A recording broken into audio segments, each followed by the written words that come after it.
Okay, it looks like I may have figured out the tech, but I did not figure out the camera frame. It's supposed to show Lower Manhattan. Any case, hello, good afternoon on what is a heavy day, like the weather for many Americans and New Yorkers. It's 9/11. My name is Carolina Salguero, and I'm the founder and executive director of Portside, New York. The t-shirt is supposed to show. I'm here in the wheelhouse, the helicopter.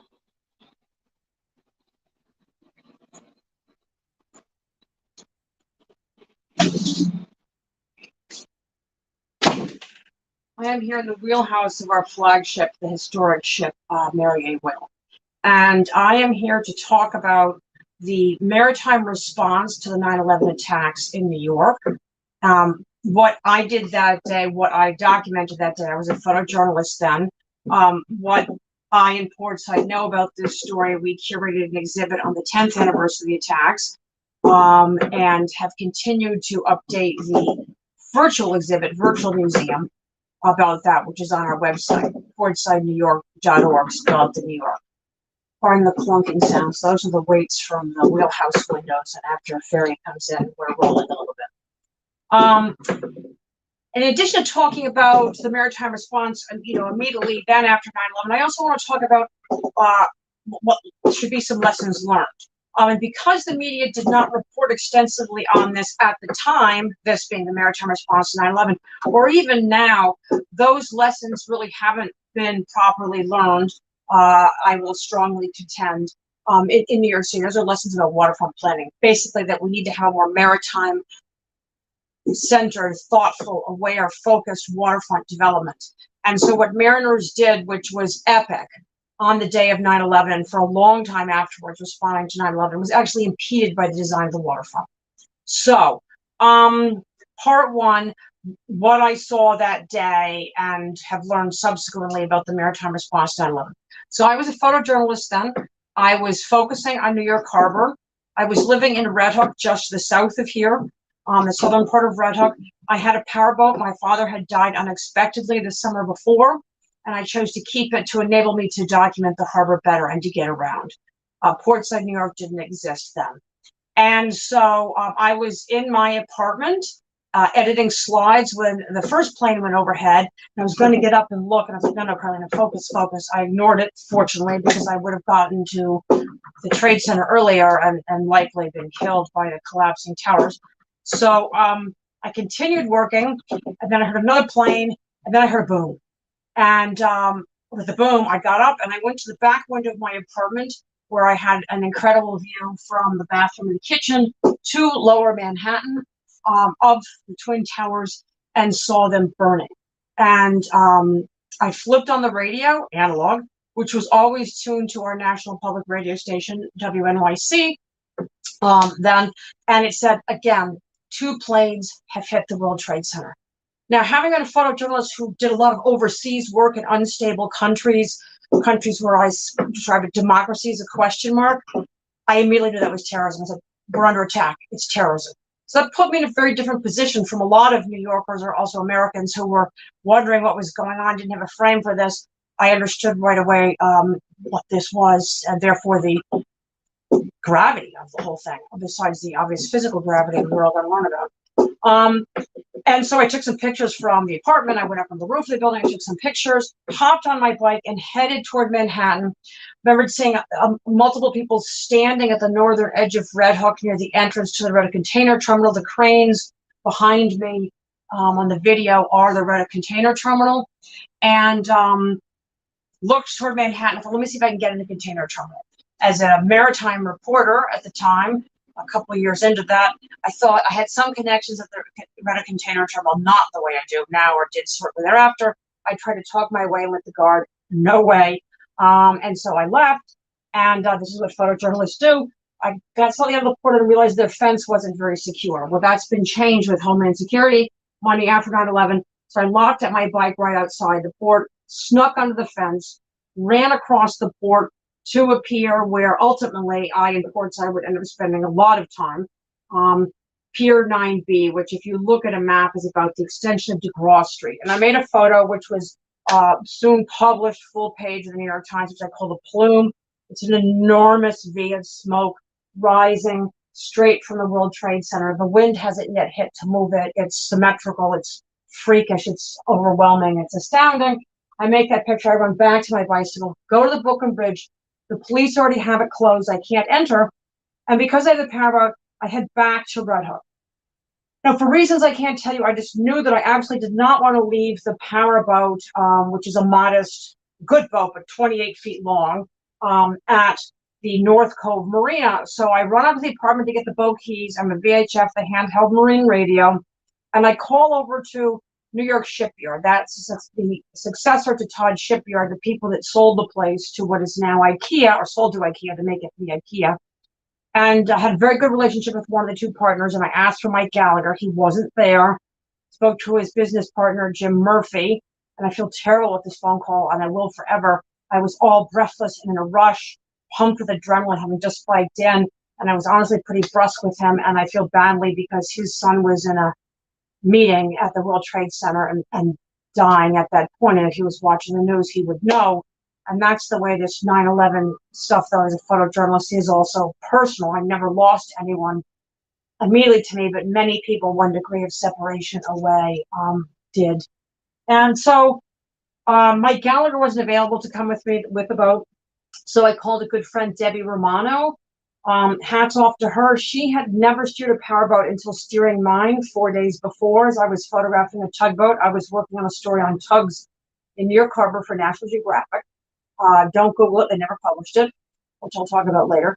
But I called her office and asked if she would be willing to join me. And she said yes. And I said, meet me at the boat, which was just a block from my apartment at that point.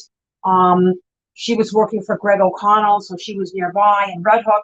We jumped onto the boat and headed out. She thought that the White House had been hit. So we were both operating with a scenario of terrorism and wartime footing. And as we leave Red Hook, for those who don't know, Red Hook is a peninsula very close to southern Manhattan. There's an island south of Manhattan, Governor's Island. We're directly across it, across Buttermilk Channel from Governor's Island. So we came out of Red Hook ended up going west of Governor's Island, not up the Buttermilk Channel. At one point, I had turned the boat to make a picture, and Debbie says, "Oh my God, Carolina, turn around." And I had been thinking before this, let me say, it looked odd to me. There was this black-brown smoke blowing toward Brooklyn, but the Trade Center looked weird. What I didn't realize at the time was that one tower was down. That was the smoke. That had occurred while we were piling into the boat. And as I turn around because of Debbie's remark, I see the second tower pancake. And I'm not one for prayer, and I usually choke up at this point. Yep, here it's coming. But as I photographed that, I prayed on behalf or for everyone in the towers, knowing that they were all dying. And we proceeded. So then as we approached the seawall, already at that point, the moments after the second tower goes down, there are thousands and thousands of people alongside the waterfront. I'm approaching at that point the Hudson River, or as mariners call it, the North River, on the west side of Manhattan, in the area of Battery Park City, not far from Pier A. And there are just an incredible number of panicked people pressed against the fences. And as I approached with Geraldina, a fiberglass boat only 28 feet long, there's a panicked police officer of some sort pointing behind me towards some other boat, and they've got someone in the backboard from an ambulance corps, and I can't hear him, but I think that the police officer wants to get to this other boat. So I bring Geraldina up to the seawall. The officer kind of falls down onto the foredeck, and I realize in the course of all that people want to be rescued, because I can see that, by the way, already going on. New York Waterways ferries are rushing in. They're already against the seawall. The seawall, by the way, people, is the bulkhead of the wall that is the edge of the land where the water's meeting it. And there are tugboats there, ferries, all sorts of boats headed there. But this is causing a great deal of weight. And so for people who aren't mariners, the waves, the water's just heaving and surging. And very easily, Geraldina could be smashed against the seawall, which there is rough, artfully rusticated, not smooth stone. And she'll get ripped to pieces and the railings taken off. And so I realized I really don't have a good rescue boat. and I'm probably much more valuable, or surely more valuable as a reporter than using this little boat. So I get the police officer off to, it's a Coast Guard boat behind me. I think they're going to be headed for the big pilot boat from the Sandy Hook Pilots, which is behind me. And then I thought, I really want to photograph this. I'm documenting the harbor. I can see what's happening. I see mariners showing what is the maritime training and expectation. You help people distressed at sea. Though I have to say they're not at sea here; they're on land. But that's how things roll on the water, and just all these boats coming in. But recently, I had tried to photograph a fuel barge explosion in Staten Island, and the Coast Guard had cut down the access to that. And I thought that I would not be able to photograph for very long. I had been trying to work out a press credential to cover the harbor. I won't go into the red tape details of that, but there wasn't really such a thing at the time. So I took some pictures probably for about 20 minutes and then decided to get the boat into North Cove so I could get into the Trade Center site. So in that time, I took a lot of pictures. And also saw what was going on, recognized the boats, understood the thing, and we followed up with research subsequently. But then I went into North Cove. Hats off to Debbie Romano, really. As I said, she'd only steered a boat once 4 days before. And I told her, oh, yeah, as we arrived first, there was someone in medical scrubs. There are people like that already down there. I don't know, young man escorting an older, frail, doubled over small woman, telling, get her out of here. And I thought, oh, okay, you want me to get out of here? I know where we're going to go. We get her on the boat, and as we were leaving, she was adamant. She did not want to leave. She was putting up a struggle, and I didn't feel that I could sort of dump somebody, so I brought her back, and I honestly don't know what happened to her. And then told Debbie, you don't know how to steer well enough. So stay away from the shoreline in case you're commandeered or called into service for rescue. You really don't know how to steer well enough for that. Go way over toward the Jersey side before you cut south and around to go to Red Hook. And just when docking, these are my instructions. She's a good car driver. I said, the boats will have way on, they will more momentum. They will continue moving in a way that a car won't. And you have to take the wind into account. But if you go really slowly and think about the wind and just go slowly up the dock, you can't hurt the boat. You'll be fine. Good luck and God bless. And there was some cojones. She took off. Oh, and I said, in case I don't come back, here's the sack of film that I've shot up until now. Here's how to process it. Here's my lab. I was pre-digital, not yet shooting digital at that point. A lot of people were still shooting film. And so she left with the film. And then I walked inland and was there when the fire department got the count that they thought that they had lost 340 personnel. They were only off by 3. They all sat down for a very intense, emotional, only 3 or 4 minutes, then got up and got back to work. Photographed extensively at Ground Zero for several hours. And then when I call my antenna as a photojournalist went off about bad vibes, something else is going to happen here. Something's not safe. I've got enough of this. Get out of here. And Building 7 did collapse, I learned shortly thereafter. So I walked back to the water's edge, being a maritime person at that point already in New York. I was focused on the water as a way to move, not knowing that the subways and everything else were destroyed. But I was in water and rubble, up to my knees and thighs at some point. So I wasn't going to go uptown by land. So I go out to the edge. There are a couple tugs still at the seawall. All the people are gone. So they've either been rescued by water from there or they've headed uptown or somewhere else. So it's eerily abandoned and covered in dust and paper. And there was a tug I recognized in Nancy Moran. I had photographed that for the National Geographic project. I knew the engineer Gina Sykes, who has since passed, asked for a ride out and could they bring me a bit uptown closer to my lab, which was in West 17th Street.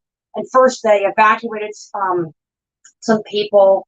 No, they weren't evacuated. Actually, they were going over to Jersey City to pick up the police personnel. I think it was. No, they were taking people. I remember the photo now. See, 21 years. I have a photo of them leaving. It's a woman with a small dog and some police officers, not NYPD, going across the river. So we went across the river. I made some photos there of tugs that had been involved in the evacuation. And you could see the spontaneous inventiveness. They came up with emergency ferry routes, and the tugs just spray painted bed sheets with the destination, taped them up on the house. And there was the Janice Van Rynauer, a tug I knew very well. It's no longer in the country. lots of other vessels that I knew.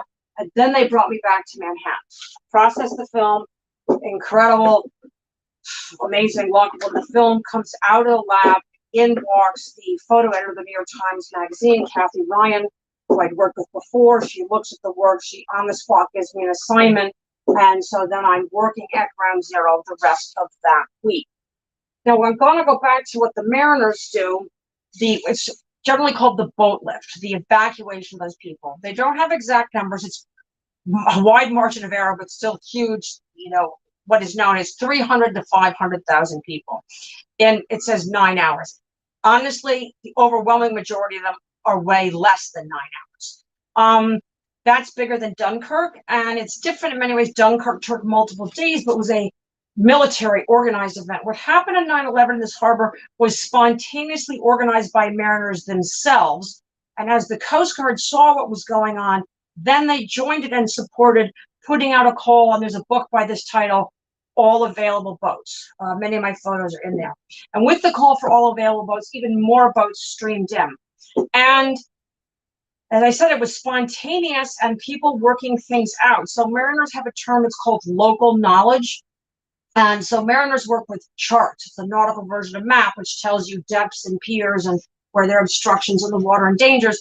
But you need to, want to have local knowledge, which is deep knowledge of your own harbor. And so the local mariners had that, which enabled them to rapidly know where were the places that the water was deep enough for their kind of boat to go, where was there a dock for them to go. So obviously the ferries were taking people in the main to their own existing piers. Not totally. There were some, improv things taking them over to the Brooklyn waterfront and other places. But the tugboats are not passenger service normally. So the tugboats are really inventing this on the fly and coordinating amongst themselves. And the Coast Guard switched from their official role of enforcing what you can't do to make things safe to, instead of saying you can't take that many number of people, like how many can you get out of here? How many people can you save? And so they said the tugs invented the bed sheet, sort of ferry route announcement system. Tugs also tend to carry tools on them for work. So they had acetylene torches and grinders and began cutting through the fences along the shoreline. And that's something maritime people have been advocates have been talking about for quite a while, trying to convince the city to not put these permanent fences up, to have removable sectional things or sort of something like that, to have infrastructure. It's called tie-up infrastructure that boats tie to. That hadn't happened. So the boats were improvising. So in Battery Park City, they were cutting up the fences. They were tying their tugboats and large boats to trees, whatever they could do to make this work. Lots of improv, like a non-profit operated fireboat Harvey, John J. Harvey, a retired city fireboat, no longer had all the proper couplings to work as an active duty fire department boat, but that vessel could pump more water than any active FDNY boat at the time. And the fire department asked them if they could pump, and they said yes. So they cobbled together what's called jury rigging by mariners. They cobbled together couplings from like seltzer bottles or something. And their job was pumping water to the fire trucks up closer to the pile in Ground Zero, because the hydrants were all destroyed. There weren't actually, when the towers collapsed like that, it broke all sorts of infrastructure, subway lines, water lines, all this stuff under the city street was destroyed, including the hydrant water. And so, particularly on the west side. And what else do the mariners do? I guess they're very inventive people. So, Sean Kennedy came up with the idea, and supported by his friend Greg Freitas, both of them captains, of resupplying Ground Zero immediately in all sorts of ways and supporting the staff there. So they set up a free store, organizing under pop-up tents supplies that were coming in, a lot of them from Jersey City, right on it's just across the Hudson River, where companies showed up down there. Restaurants were cooking, delivering cooked meals, so food came to Ground Zero, supplies, things like that. Before they even had their free store set up, I can tell you, on 9/11, shortly before, that same day before I left, I turned around at one point and I saw what looked like a college kid pushing a shopping cart with masks, granola bars, Gatorade, and water bottles. And I'm sure that kid had to have, that young person had to have come over by boat from Jersey City. They can't have pushed a shopping cart from, uptown. And so that was one form of resupply. They brought in dinner boats, which are floating cafeterias, as a way to feed firefighters and other first responders at Ground Zero. They were also sleeping on some of these things. They delivered supplies. They delivered fuel to other boats and fire trucks working down there. They delivered potable water, all of this stuff. And this was the mariners thinking this out. It wasn't any kind of government entity driving all of that. And also, I think the Coast Guard arranged to have all of the boats in the marina, that is North Cove, towed out so that could be used as a response area in all the ways that I described, and some other ones with first responder vessels, whether they're officially first responder vessels or jumping into service, going in and out of there. So the other ways that the maritime industry responded was the city initially had the plan to remove all of the rubble by truck. And that would have taken, the estimates were 2 years. It also would have exposed the city to all that toxic dust coming off of it, added to traffic, and also additional wear and tear on roads and bridges. I mean, that heavy structural steel was very heavy coming out of there, and the smaller rubble was really not so small. I documented all that too. So the maritime industry stepped up. Weeks Marine was a big player in this idea, and working with the Army Corps proposed that 2 emergency barge ports be installed. So for the non-mariners, that's a place where tugs and barges can come pick up this stuff.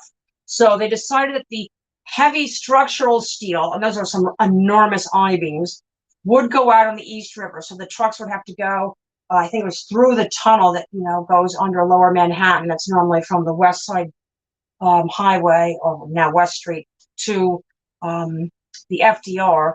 And the heavy stuff would go there and come up and go out at a pier by Wall Street. The smaller stuff, which was not so small, would go out of Pier 25. That was and is part of Hudson River Park around North Moore Street. And this reduced the time it took to clear Ground Zero from 2 years to 8 months, which is really significant, which put the last month of recovery in May. And I was down there at Ground Zero photographing for that as well. The other form of very significant response that the marine industry had to 9/11 in New York was the emergency ferry system. So as I described, on the day of, it was really emergency ferry. Whatever floated and could contribute was taking people out.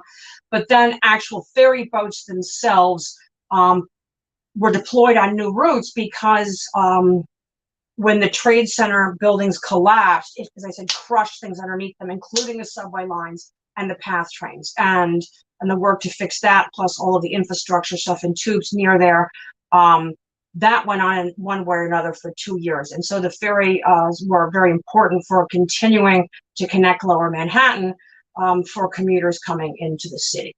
So that's kind of a summary of the stuff that the maritime industry did. There are many, many stories. We have a web page on our website dedicated to this. Actually, as of last year, we now have 2 web pages. So we made this exhibit. I was the curator of a physical multimedia exhibit on the 10th anniversary of the attacks in 2011. It was installed on the historic ship Lilac, docked on one of the piers I mentioned for the barge port, Pier 25. And because we don't have space here, we don't have building space yet, and the Mary Whalen doesn't have interior space the way the Lilac does. So the physical exhibit was there, and then we have kept it up on our website, and we continue growing and updating the content as time goes on. The main web page, our website is portsidenewyork.org, spell out New York, and then there's a page like Maritime 9/11, or Mariners Response to 9/11, and then the second page is linked there. So what I want to say in terms of lessons learned, I think the first one was how striking it is that the media did not really cover the story very much at the time. And to me, I still can't quite understand it, because if you have 300,000 to 500,000 people evacuated poof in a couple of hours, how does that not get noticed? And And if it's not noticed the day of, because the city doesn't have, it didn't then, and to my knowledge doesn't have now, any of the major media no longer have waterfront beat reporters. People have decided the working waterfront is dead. They have, it's not dead, but that the working waterfront is dead, and that this is not a big topic here, the world behind me. So there are not beat reporters, but even though there aren't, I have to tell you, speaking as an award-winning photojournalist that did in-depth self-assigned work, the story seems to me to be, as obvious as the nose on my face, but it didn't make it in much then. But then what's really fascinating is even when presented with the story subsequently, the media often didn't run it. In the case of my work, the New York Times Magazine knew about it. They couldn't publish it immediately because it was a project for National Geographic, but National Geographic chose not to publish it on the 1-year anniversary. And the New York Times Magazine wasn't interested when I approached them last year. And other media found out about it. Over time, it seemed that the media has really been learning about this. And last year, at 20 years, I need to add, there were quite a number of stories. However, they tend to really focus on the heroic, I'm going to say, is how it's framed generally, boat lift. And I'm not saying the mariners, if you detect something in my tone of voice, are not heroes. I think in the main, they don't want to be treated as heroes. They want recognition, which they've largely been denied. But I think from Portside's point of view, we're telling this story because we think it's really important that people understand how to understand resilience and recovery, whether it's 9/11 or Hurricane Sandy that Portside was involved in. You need to know really what happened. And so this blind spot to the maritime response is not helpful for New York City doing a better job in planning the redevelopment of its waterfront. And so from Portside's point of view, a maritime focused nonprofit, there needs to be more maritime in the redevelopment plans. Maritime needs to be recentered as it once was in the city's waterfront planning. The city has lost, in the words of Dan Goncharoff, who used to work at Portside, New York City was once fluent in the maritime language and has lost it. So lost it that when advocates like Portside or the maritime industry talks to the city saying we need piers for this, that, or the other, or you need to design your edge or your piers differently, it falls on deaf ears. And so there have been some changes since 9/11, but it really wasn't a huge rush toward getting it. So for example, the Hudson River Park removed or built out the park in such a way that an emergency barge port or a special ops barge port couldn't readily be installed. They've got buildings and stuff in between the land and the water where those barges were. And it was suggested to them that they not do that. So for example, the heavy lift industry, they have a challenge getting things into Manhattan for all the real estate development construction that goes on. The generators, a lot of the utilities that go on the top of those skyscrapers, if there were a heavy lift barge port for heavy items, that sort of thing could be brought in by water. It's not just for crisis management. Up until the present day, one of the big issues that's under discussion in New York City is how to deal with the freight resulting from all the internet shopping, which was really surging before the pandemic and then got huge. And maritime voices like mine, Portside's, and allies have been talking about using what's called the marine highway, which means basically using the waterways to move freight, but the infrastructure isn't there. And I and others have been saying, I got involved in New York City's waterfront in 1998, following in the heels of footsteps of others who've done it for a long time, that if you're going to build a new pier, build it so it can work for maritime uses. If you have the infrastructure on a park pier for tying up bigger boats, you can actually maintain your park more readily, bringing supplies in by barge. You can have large vessels for special events like historic ships, good for emergencies. I mean, it just makes it a multi-purpose pier. And it's been so hard to convince the city. I honestly refer to the new piers generally as these stupid newfangled piers because they will often not have tie-up infrastructure, or it'll be done incredibly badly. And they have things in the wrong place, or the fenders are too long for the vessels at that location, or the fence is in between the tie-up infrastructure and the water, or what are some of the other dealies? Oh yeah, and architects like to make because, I guess they get tired of rectangles. They want to make piers that are curvy or zigzag or whatever. Then it's very hard to put a boat on them at all. And that's just, from Portside's point of view, is not the best way to roll. Our hashtag for this is hashtag piers for boats, number 4. New York City needs more piers for boats.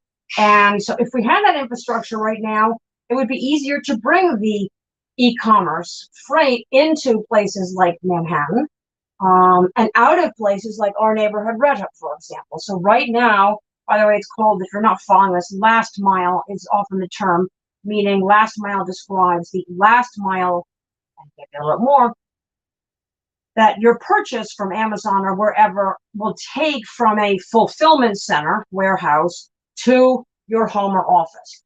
And so what's happening in our neighborhood of Red Hook is that there are quite a few of ginormous warehouses, which are properly called fulfillment centers, being built so that the e-commerce stuff can move its last mile rapidly to you.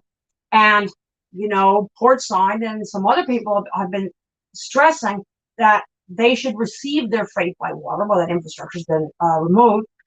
These are formerly maritime industrial sites, so they, in theory, have that kind of potential to just reinstall it.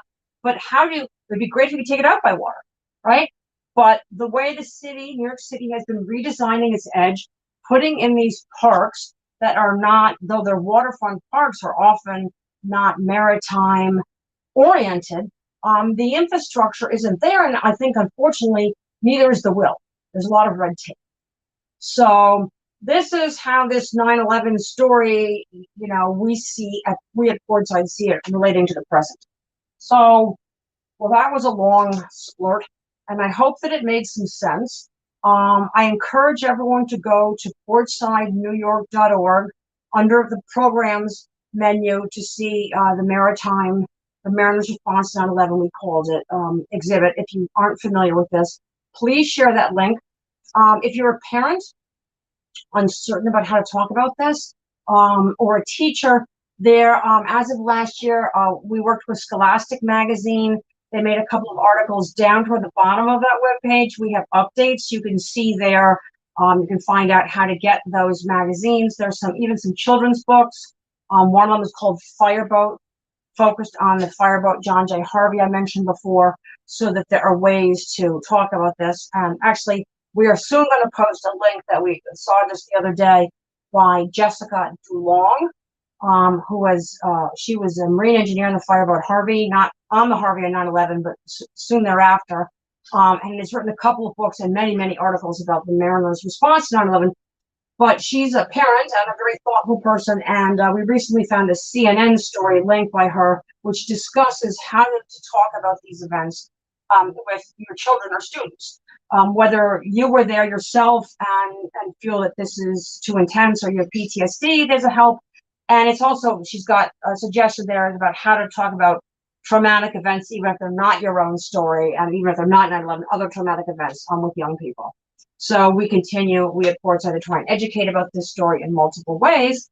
And I think I am going to call this a wrap.